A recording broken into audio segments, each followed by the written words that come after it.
This is the truth that they don't show you. This is not one of those buy a van and everything comes up rosy kind of videos, because there is a lot of them out there of how I bought a van and it saved my life. This isn't one of those. This is reality, people. This is definitely reality. You and me, girl, just wild and free on the road again. Just Maggie and me.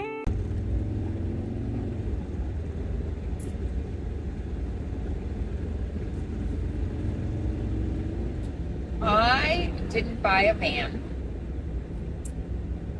because I had extra money to do it. I didn't buy a van to be that gorgeous Instagram worthy pictures.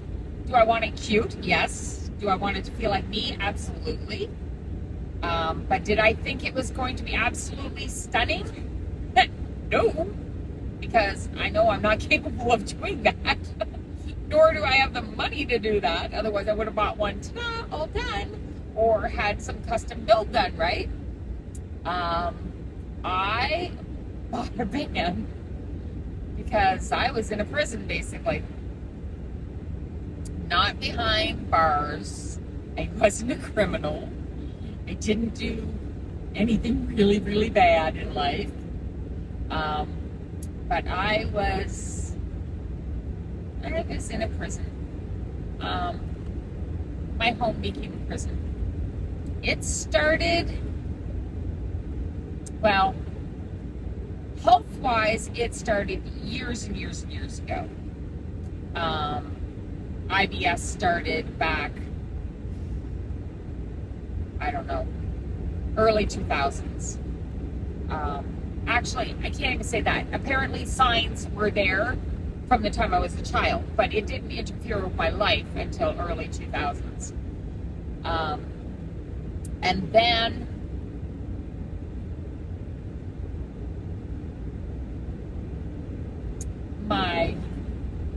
it's hard to even talk about it, but I want other people out there that are going through what I'm going through to know they're not alone.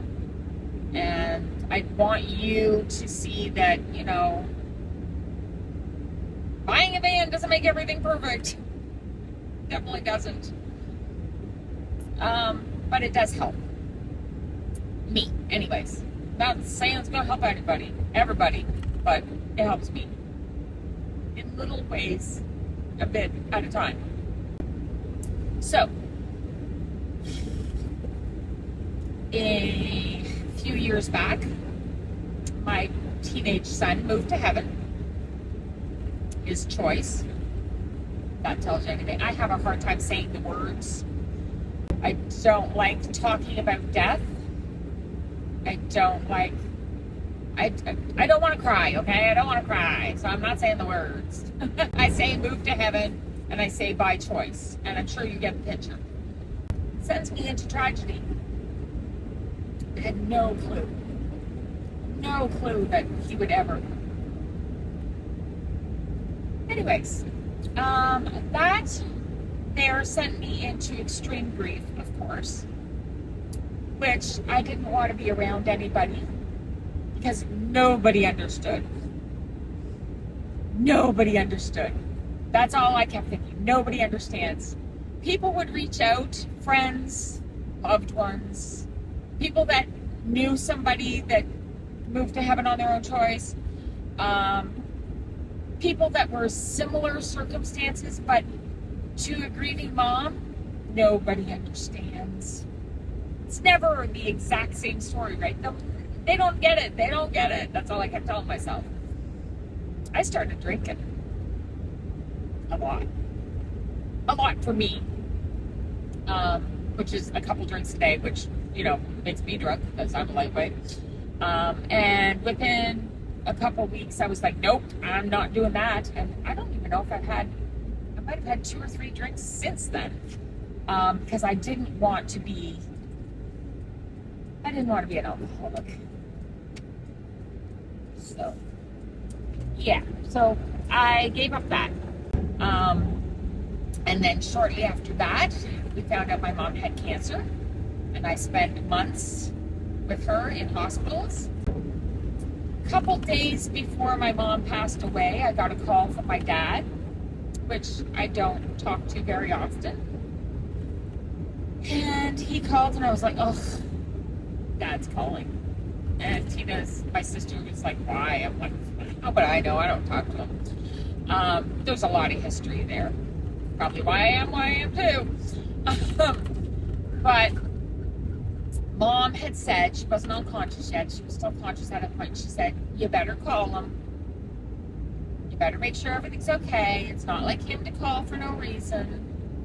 So Mom's only got a few days left to live, and I'm calling Dad from the hospital room. They're separated, obviously. I'm pretty sure you get this now. And I call, and he's like, can you do me a favor? I need you to come see me right away. And I'm like, sorry, Dad, but what's up? Like, I can't go right now. And he's like, well, I kind of need you. I've made a horrible mistake, and I need you to come. And I said, what do you mean you've made a horrible mistake? Are you okay? And he said, I don't want to talk about it on the phone. Basically, I made a horrible mistake. Can you come? And I said, Dad, Mom's in the hospital. She got diagnosed with cancer. We don't know how long she's going to be. I can't leave her right now. And then my dad cried. Sorry, I wasn't going to cry. My dad don't cry.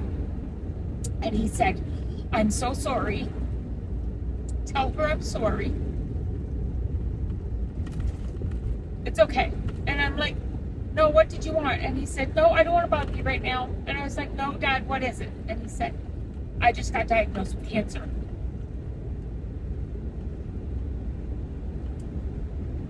He was only going to have a couple months to live. So, of course, I left Mom, went to see Dad, and then we juggled for a couple days. And Mom passed away on May 21st, Easter? No, April 21st, sorry, Easter. And my dad passed away 30 days later in a different hospital. Pretty much same cancers. And more grief, right? Just more. Just keep laying it on me, right? From there, I just became antisocial. My stomach was so bad, and I know it's stress related, the IBS for sure. I became so depressed. I didn't want to see anybody. I didn't want to talk to anybody. I just sat and chain smoked and chain smoked and chain smoked in the breezeway of the house. And that lasted. Sitting in that breezeway, smoking every day, not really functioning, staring out a window at the backyard. Sometimes I'd go for a walk in the backyard. I could pull my stuff together though, and I could go online and I could craft, and I couldn't keep a schedule because of my stomach or my depression, but nobody online really knew what I was going through, I don't think, at that time. I have a successful Facebook page. If you haven't seen it, I have a successful crafting page, over 53,000 followers. I was doing quite well with it. I was making a bit of an income with Facebook. And then last year, about this time maybe, I don't know what happened, but I think I had a mental breakdown. Because all of a sudden I had verbal diarrhea like you would not believe. Every feeling I felt was coming out. Normally I'm somebody that can pull my stuff together when I'm on camera and look all smiley and everything is roses. I got that from my mama. You could turn those emotions on and off like hot water. There is a truck parked in the middle of the road here, and I'm not sure why. Where was I? Yeah, so last year, about this time, I think it was, I don't know what happened. Just all of a sudden, I couldn't pull myself together. I was verbal diarrhea, everything that came out. anything that I thought was coming out on Facebook as well. The girls know that something just happened to me. I just snapped. And I was so depressed and I was so upset and just not functioning. My daughter came to live with us for most of the summer because she got a job out here. And she mentioned one night that she was watching on Instagram. She was following people that were living in vans. And she mentioned it to me, and she's like, I know you think you're going to be crazy, but I want to camp out in my vehicle, blah, blah, blah, blah, blah, right? And the light bulb went on. I didn't even see a single video at that point, and I thought, I could do that. Maggie, shh. You know this place. Stop it. She's excited. Yeah, you know this place. So anyways, I gotta let her out and then we'll keep talking. Because she'll go run around the yard and she probably has to go to the washroom. Ready? Wait till I'm out of the way. Here. There she goes. She's gonna run around and bark. Yep, she's got the zoomies. Oh, too funny. Okay, so where was I? So yeah, hadn't seen a single video or anything. I just thought, oh, I could do that. So that weekend, I rented a U-Haul van, and I tried sleeping in the U-Haul van, and I thought, this is easy, piece of cake. First of all, it wasn't very hot. And second of all, I was just grasping for straws, I think, at that point. I just needed something because I was really close, really, really close to the edge. Really close. Scary close. So anyways, I then got on a mission. I was going to buy a van. Looked at a few, thought I was going to get a few, and then it fell apart, and then I was like even more depths of despair. And of course my stomach acts up, and I'm always worried on driving somewhere to go and see somebody's van, and I'm always like, I'm gonna have to use a stranger's washroom, I'm gonna have to, you know, stop on the side of the road to get there, it's a horrible thing. The day that I went to see this van, I embarrassingly had to stop probably 5 times on the side of the road to go to the washroom. I finally got to a gas station that's just close to Kingston, and I was in there for probably an hour. Every time I thought I was done and I could leave the washroom, I would back in there. And at that point, I texted Chris and I said, I don't care what this van looks like. It's in my budget. I don't care if it's a piece of poop, man. I'm buying that van because I am done. I can't keep doing this. I can't keep looking. I can't go through this struggle. I just need a vehicle with a bathroom in it. And I need some freedom, and I need to get out of that house. And he wanted me out too. Told me many, many times to get out. But of course I had nowhere to go. Nowhere to go and no money to do it. So I went, I saw the van, and I was amazed at how good of condition it appeared to be. And I didn't ask a whole lot of questions. I took it for a drive, and that was it. It had a bed, it has a bathroom, I'm good. And so I bought this van. And I was so excited. But it didn't fix me. It didn't fix me. It didn't stop my anxieties. It didn't stop my worries. It didn't stop my stomach from acting up. It didn't fix me. The dream was the van was going to be the miracle, and it didn't. And before that, I also went on a trip with the dog in the car because I thought I could sleep in a car. I'll put in some clips of that because that I thought was going to be really good. But of course, upset stomach, heat in the car, and the little dog Polly Just not add. It was bad. It was bad. I turned around. I got myself home. That was it. No more car. I needed more space. That's when I bought the van. For sure. I was like, nope, can't do it. Gotta get the van. So anyways, it didn't fix me though.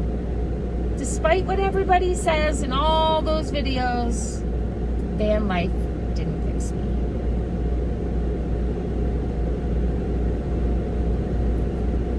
Still hasn't fixed me.